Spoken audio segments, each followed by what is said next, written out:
This video is a quick review, and if you will pay attention briefly, this will help you on your test. We're talking about percents, and let's always remember that percents is, the definition is basically out of 100.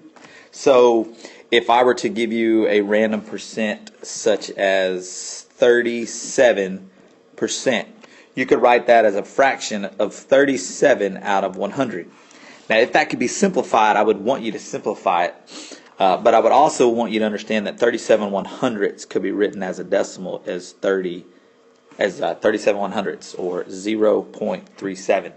Now, we've been talking about percents typically that end in like 0 or that are like 40%, 60%, but any percent can be written as a fraction as 37/100.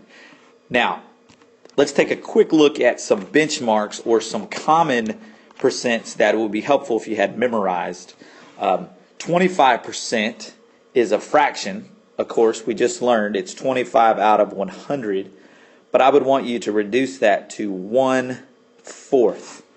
Therefore, we could model that by modeling 4 sections, and we would need one of those sections.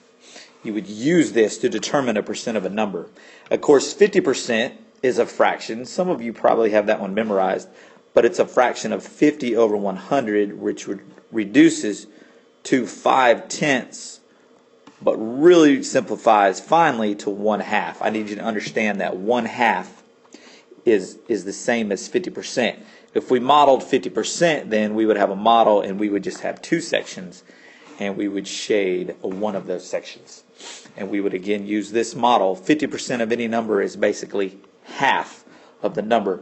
Now, 75% is also a fraction, and it is 75 over 100, which reduces to 3/4. You need to have that memorized. 75% is 3/4. If we were to model that, we would also have 4 sections, but for this one we would need to shade all 3. So it's just a quick review of fractions, decimals, or fractions and percents. Don't forget these decimals. 25% would be a decimal of 0.25, or 25/100ths, 0.25. Of course, 50% or 1/2 is a decimal of 0.50, and then the 3/4 or 75/100ths is a decimal of 0.75. Okay, that ought to be helpful in your with your product assessment today.